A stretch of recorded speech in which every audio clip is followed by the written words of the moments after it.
पत्नी को अपने पति पर शक होने लगता है क्योंकि उसका पति घर के एक कमरे को हमेशा बंद रखता है।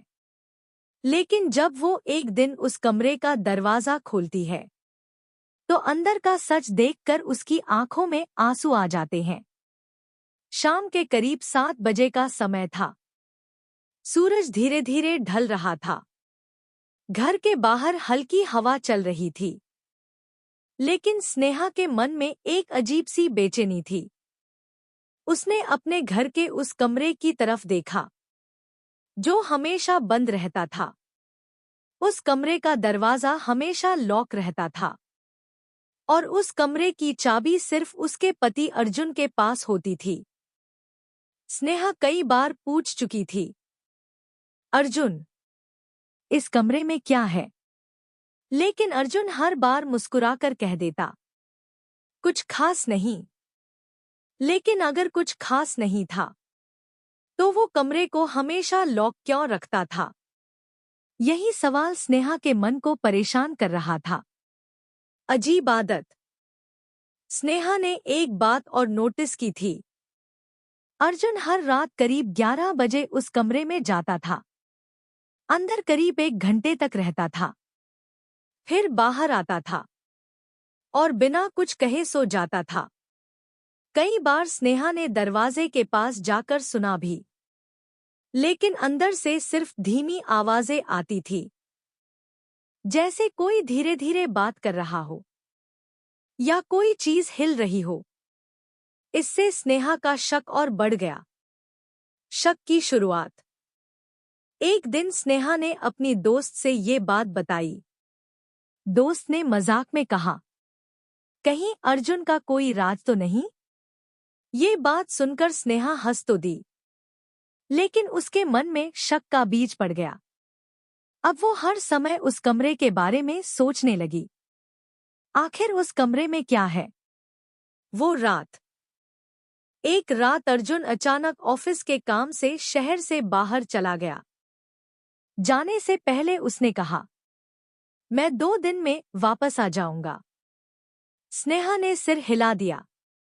लेकिन जैसे ही अर्जुन गया, स्नेहा की नजर फिर उसी कमरे पर गई। कमरा आज भी लॉक था, लेकिन आज अर्जुन घर पर नहीं था और स्नेहा के मन में सवालों का तूफान था। फैसला। रात के करीब 10 बजे स्नेहा उस कमरे के सामने खड़ी थी। उसका दिल जोर जोर से धड़क रहा था। वो सोच रही थी, क्या मुझे ये दरवाजा खोलना चाहिए? कुछ सेकंड तक वो वहीं खड़ी रही। फिर उसने फैसला कर लिया, आज वो सच जानकर ही रहेगी। दरवाजा खुला। स्नेहा ने एक हेयरपिन लिया और धीरे धीरे लॉक खोलने लगी। कुछ मिनट की कोशिश के बाद क्लिक, लॉक खुल गया। स्नेहा का दिल तेजी से धड़कने लगा। उसने धीरे से दरवाजा खोला, लेकिन अंदर जो था उसे देखकर स्नेहा की आंखें फटी रह गईं। अंदर का दृश्य। कमरे के अंदर सैकड़ों तस्वीरें लगी हुई थी। दीवारों पर, टेबल पर और अलमारी में। हर तस्वीर में एक ही लड़की थी। वो लड़की थी आर्या, स्नेहा की छोटी बहन, जो 5 साल पहले एक एक्सीडेंट में मर गई थी। स्नेहा की आंखों से आंसू बहने लगे। लेकिन कहानी यहीं खत्म नहीं हुई। कमरे में एक टेबल भी थी। उस पर कई खिलौने, किताबें और कपड़े रखे हुए थे, जैसे किसी बच्चे के लिए हों। सबसे बड़ा सच। तभी स्नेहा की नजर एक डायरी पर पड़ी। उसने डायरी खोली। वो अर्जुन की लिखी हुई थी। पहले पन्ने पर लिखा था, आर्या को दिया वादा। स्नेहा हैरान रह गई। उसने पढ़ना शुरू किया। डायरी में लिखा था, आर्या ने मरने से पहले मुझसे कहा था कि वो बड़े होकर गरीब बच्चों के लिए स्कूल बनाना चाहती है। मैंने उससे वादा किया था कि उसका सपना जरूर पूरा करूंगा। स्नेहा की आंखों से आंसू गिरने लगे। डायरी में आगे लिखा था, इस कमरे में मैं हर रात बैठकर उसी सपने के लिए प्लान बनाता हूँ। मैं पैसे जमा कर रहा हूँ ताकि एक दिन आर्या के नाम से स्कूल खोल सकूं। स्नेहा का पछतावा। अब स्नेहा को समझ आया कि अर्जुन हर रात इस कमरे में क्यों आता था।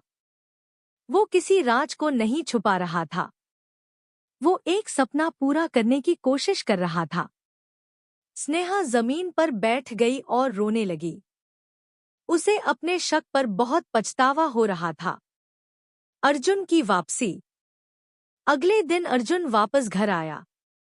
जैसे ही वो घर में आया, उसने देखा कि कमरे का दरवाजा खुला हुआ है।